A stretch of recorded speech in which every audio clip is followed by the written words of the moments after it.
Merci, et je le sais pour certains d'avoir fait un déplacement un peu éloigné. Merci aux plus de 4000 signataires de la pétition en ligne disant pas touche à Yannick, pas touche au syndicat Force ouvrière et au-delà, pas touche à tous les délégués syndicaux, quelle que soit leur étiquette. Ce que veut faire le patron de cette usine est inacceptable, intolérable, mais c'est aussi dans la droite ligne des lois El Khomri, des ordonnances Macron, qui veulent chacun à leur tour minimiser, diminuer, casser le droit des salariés à voir leurs représentants du personnel. Lorsqu'on a vu avec Yves Bouze, qui est le gestionnaire de la pétition, avec Yannick et tous les membres du syndicat Info Fibre Excellence, l'ampleur qu'a prise la pétition, écoutez le trait essentiel de tous les signataires qui ont fait un commentaire, il n'est pas très compliqué. Tous disent, on est avec Yannick, parce que ce qui arrive à Yannick aujourd'hui va arriver demain à d'autres.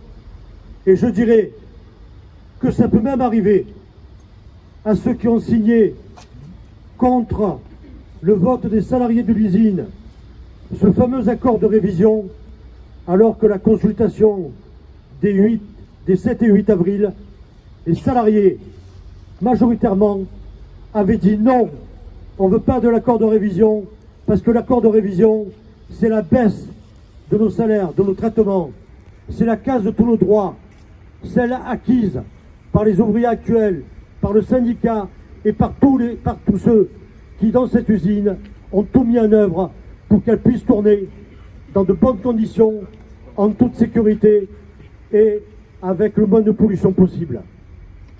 Alors aujourd'hui, c'est plus de 4000 signataires. J'ai reçu hier soir un message de l'Union départementale de Haute-Loire qui s'adresse à vous et que nous ferons circuler. En Haute-Loire, il y a plusieurs dizaines de centaines et centaines de signataires. Il y a aujourd'hui ici présents les représentants de l'Union départementale Info du Vaucluse. Il y a aussi ici présents les représentants de l'Union départementale Info du Gard, si je ne me trompe pas de département. Je représente moi-même, en ma qualité de coordonnateur des unions locales de tout le département des Bouches-du-Rhône, l'Union départementale Info des Bouches-du-Rhône, et ce n'est pas une question d'ordre, mais la signature de notre secrétaire général de la Confédération Force ouvrière, Yves Verrier, démontre tout le soutien de toute la Confédération dans le combat de Yannick, qui est le combat de nous tous, quelle que soit l'entreprise, l'établissement, l'atelier, l'administration dans laquelle nous militons. Je vais vous donner par ailleurs quelques informations avant de laisser la parole à Cyril et après Yannick. Ce matin, a signé M. Coquerel de la LFI. Hier soir, a signé M. Besancenot du NPA. Beaucoup de secrétaires de fédération dans Force ouvrière, mais aussi beaucoup de militants et de délégués CGT du département et d'autres départements ont signé cette pétition en ligne. On touche un syndicaliste, on touche à tous les syndicalistes, qu'ils soient Info ou CGT. Pour le reste, ils se reconnaîtront. On sait, dans la plupart du cas, pourquoi ils sont faits dans les usines. Cet accord est inacceptable et nous le savons.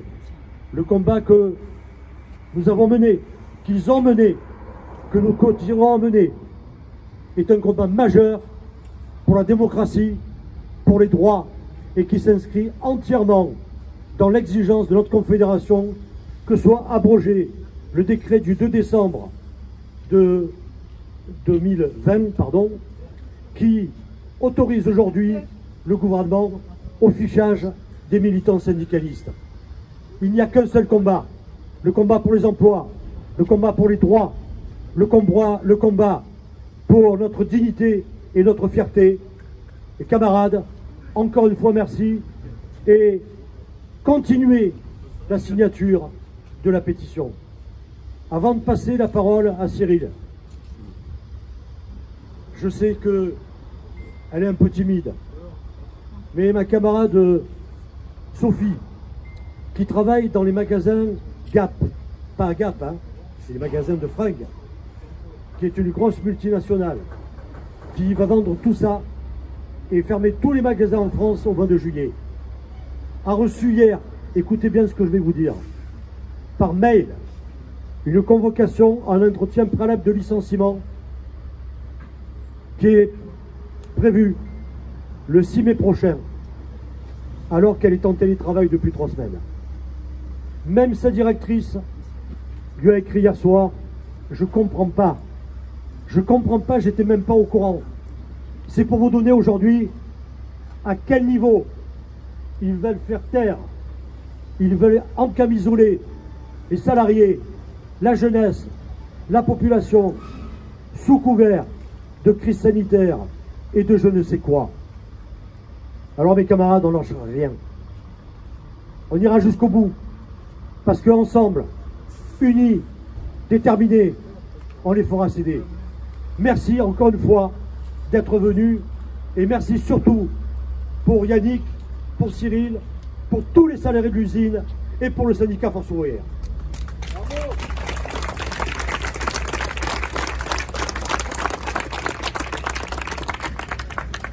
Bonjour à tous, moi c'est Cyril Bloomberg. Alors on m'a demandé de venir témoigner de ce qui m'est arrivé dans l'usine. Donc moi en fait je suis technicien Fibre Excellence depuis 2016 et je suis membre du comité de défense de l'usine et ça n'a pas plu à ma direction qui depuis lors me fait des pressions sur tous les niveaux. Le congé, les heures supplémentaires, les salaires qui ne sont pas toujours bien payés, etc. Enfin tout ce qu'ils peuvent. Puis voilà, donc en janvier, fin janvier, il y a eu un problème en régénération donc, dans un atelier de l'usine. À ce moment-là, ah oui, ça marche mieux. Donc à ce moment-là, je suis monté en régénération et mon élastique de mon masque a cassé. Ils en ont profité pour me demander d'aller en changer, puis ils m'ont laissé travailler. Le lendemain, ils m'ont convoqué et entretien préalable de licenciement un mois plus tard. Pendant un mois, ils m'ont laissé en mise à pied à titre conservatoire, donc un mois sans salaire. Et après l'entretien, ils m'ont licencié par mail. Voilà, ils en ont rien à foutre. Et de toute façon, j'ai vu avec mon avocate qui m'a expliqué que de toute façon, avec les barèmes Macron aujourd'hui, tout ce qui risque, c'est maximum 20 000 euros de dommages et intérêts. Donc 20 000 euros, ça représente 2 heures de fabrication dans cette usine. Donc voilà dans quel monde on vit maintenant. Attrapé une fois en 5 ans de travail dans cette usine avec une seule chose à me mettre sur le dos et ça leur suffit. Voilà.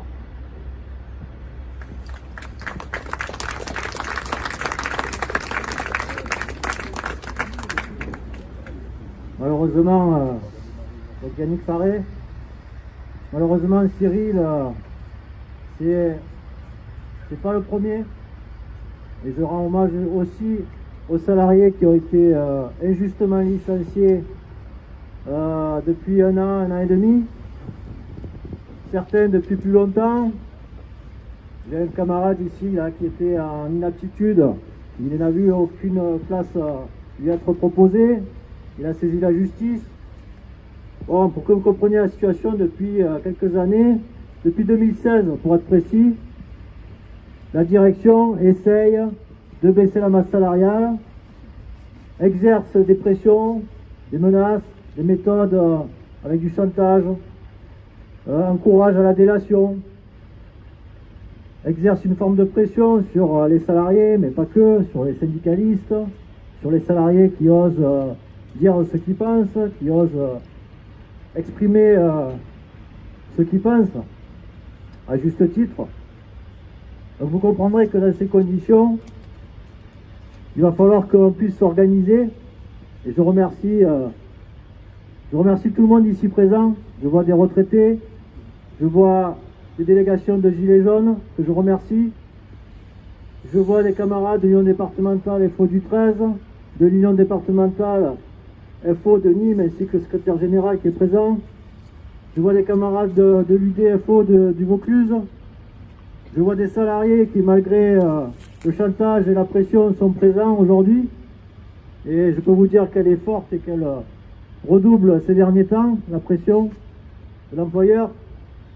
Alors écoutez, dans tout ce contexte-là, oui, on a décidé de faire une pétition. Non, on ne pensait pas que ça allait prendre autant d'ampleur sur le plan national.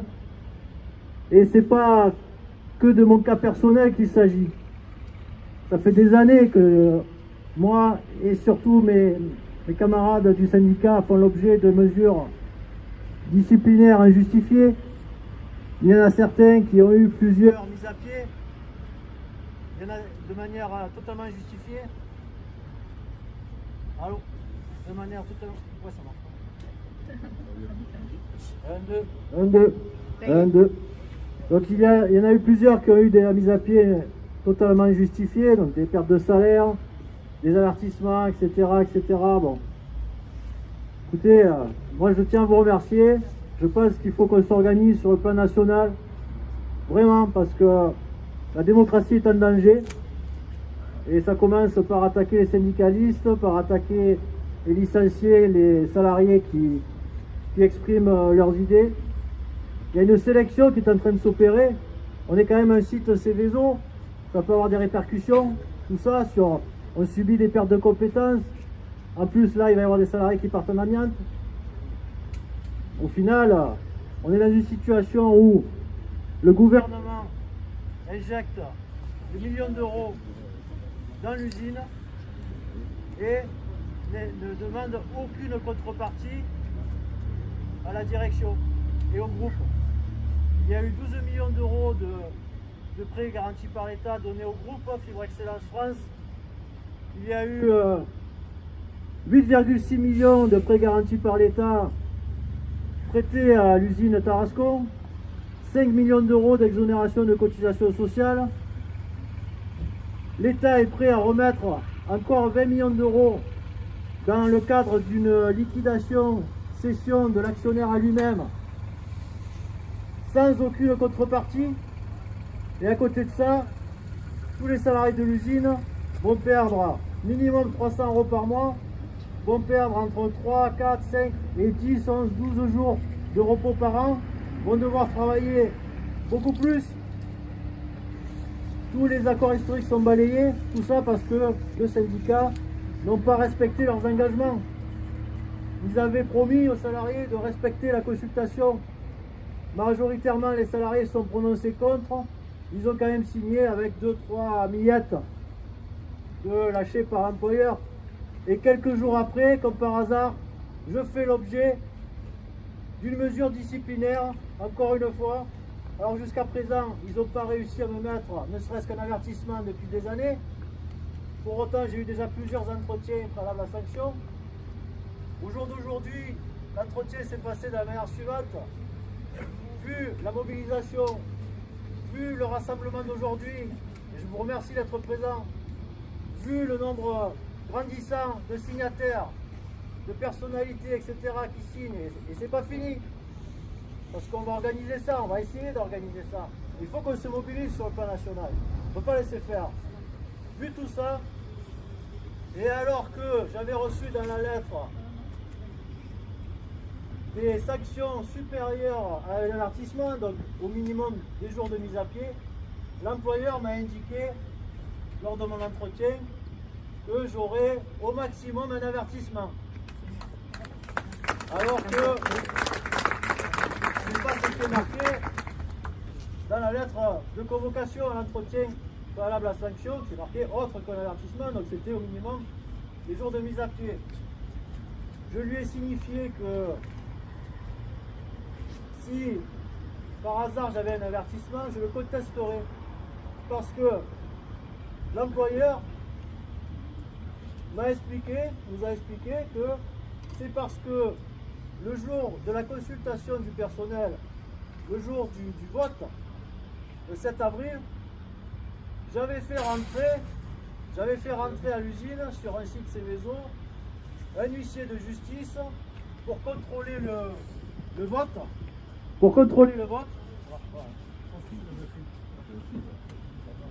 J'ai fait rentrer un huissier de justice pour contrôler le vote parce qu'il y avait des irrégularités. 1, 2. Bravo, on t'entend. L'huissier de justice était déjà venu le 21 septembre. Il n'y avait pas eu de mesures disciplinaires de quoi que ce soit. Il faut savoir que sur un site Céveso, je n'ai pas fait sauter la clôture à l'huissier de justice. Il y a ce qu'on appelle une porterie.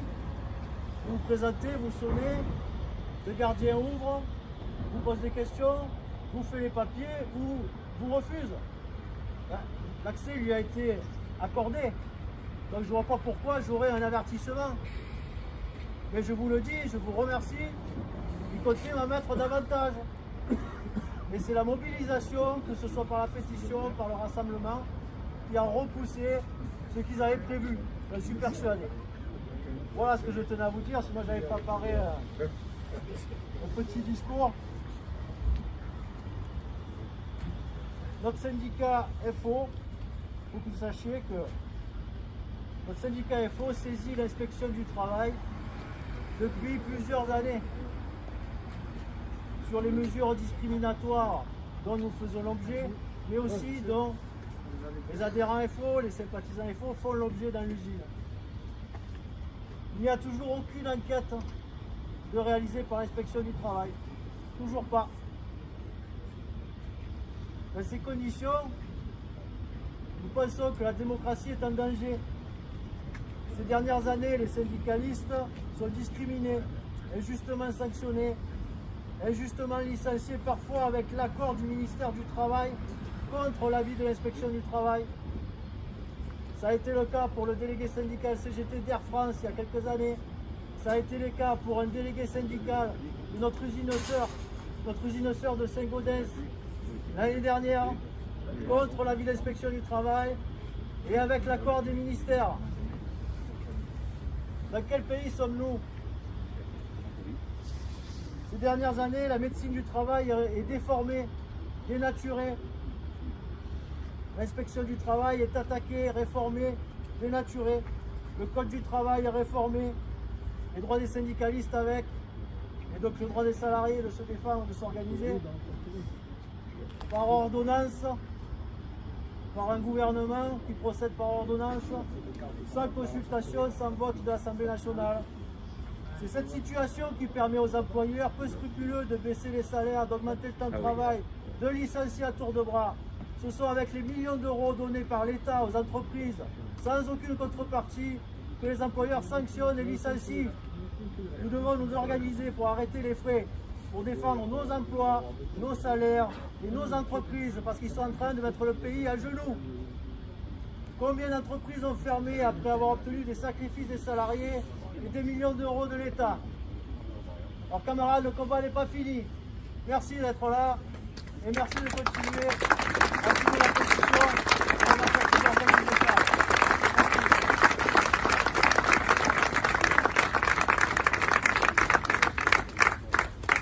Avant de se quitter, j'ai oublié des signataires très importants qui ont signé la pétition. Parmi lesquels ce matin,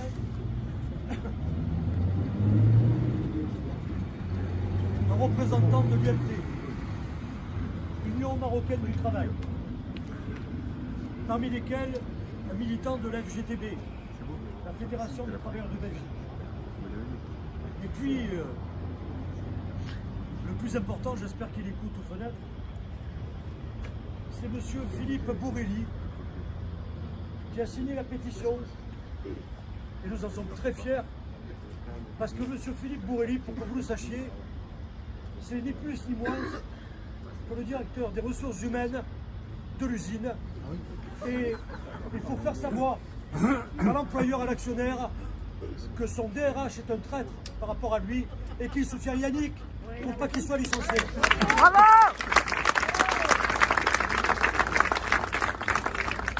Alors mes camarades, on va bien sûr publier sur le site et vous allez tous les signataires vont le recevoir. La photo, ce qu'exprime aujourd'hui ce rassemblement, et pour ceux qui ne l'ont pas encore, il y a là-bas une camarade qui est là, Françoise, qui a quelques brochures Fibre Excellence vendues 10, 20 euros en soutien, et on posera sur le site un appel à une aide financière au syndicat Force ouvrière pour que tous les salariés qui bagarrent dans l'usine pour leurs droits puissent, à minima, bien entendu, honorer les frais d'avocat, même si bien sûr le syndicat mettra sa part, et le syndicat a toujours mis sa part. Alors merci à vous toutes et à vous tous.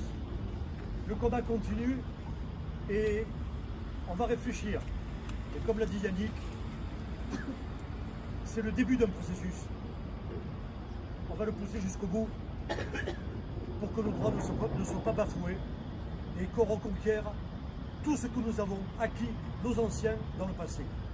Merci en tout cas à vous toutes et à vous tous. Et si il y en a qui s'embêtent le 1er mai, c'est la journée internationale des travailleurs, nous avons convenu dans l'UD des Bouches-du-Rhône d'organiser un rassemblement militant à Tarascon, devant l'entrée de la caisse primaire d'assurance maladie. Pour ceux qui sont un peu férus d'histoire, ce sont les acquis de 1945. C'est la sécurité sociale. Et Tarascon, parce que l'usine est à Tarascon, et donc c'est une journée de soutien à tous les militants emprisonnés à l'échelle mondiale, parmi lesquels Tarascon fait partie, et dont Yannick fait partie aussi. Voilà. Merci à vous.